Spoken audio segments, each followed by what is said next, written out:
মর্গের ৫ নম্বর drawer. এটি একটি কাল্পনিক ভৌতিক গল্প, বাস্তব হাসপাতাল বা ব্যক্তির সঙ্গে কোনো মিল কাকতালীয়। ঢাকার একটি পুরনো সরকারি হাসপাতাল।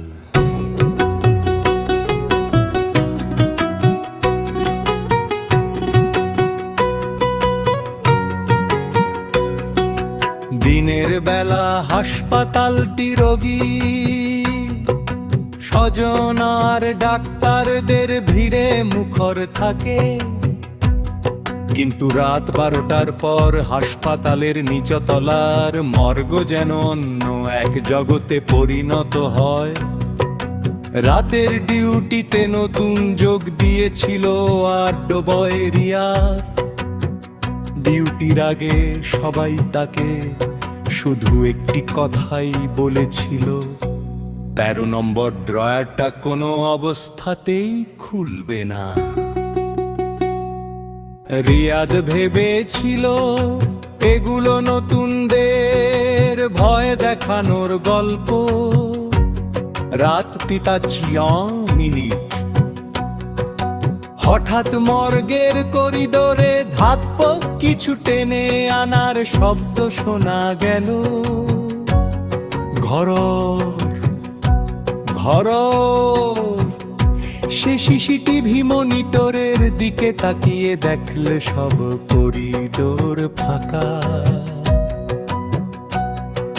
ঠিক তখনই মর্গের ভেতর থেকে কলিং বেল বেজে উঠল। একবার, দুইবার, তিনবার। রিয়াদ ধীরে ধীরে দরজা খুলে ভেতরে ঢুকো। হিমশীতল ঘরে সারি সারি স্টিলের ড্রয়ার, সবকিছু স্বাভাবিক। হঠাৎ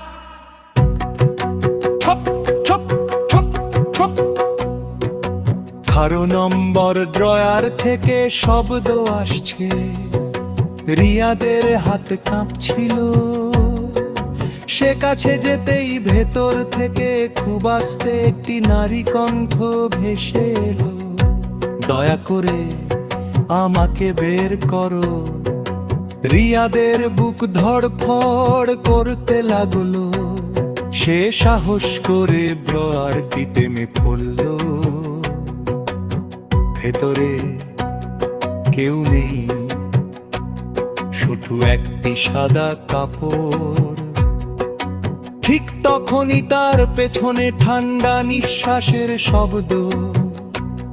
সে ঘুরে দাঁড়াতেই দেখলো সাদা কাফনে ঢাকা একটি অবয়ব করিডোরের শেষ মাথায় দাঁড়িয়ে আছে।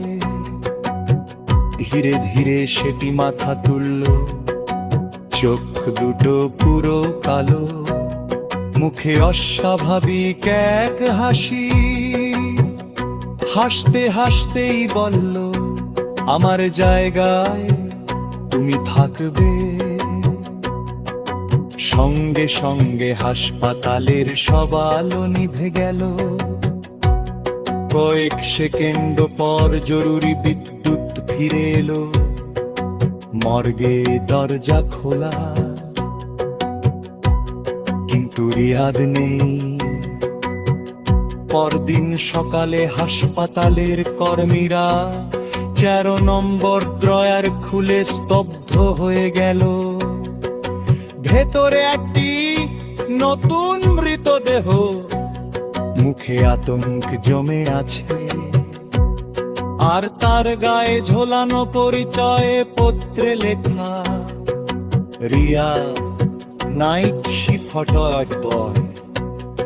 এরপর থেকে রাত ৩:০০ মর্গের বেল বাজলে কেউ আর সেই দরজা খোলার সাহস করে না। কারণ তারা জানে ১৩ নম্বর ড্রয়ার নাকি এখনো খালি থাকে না।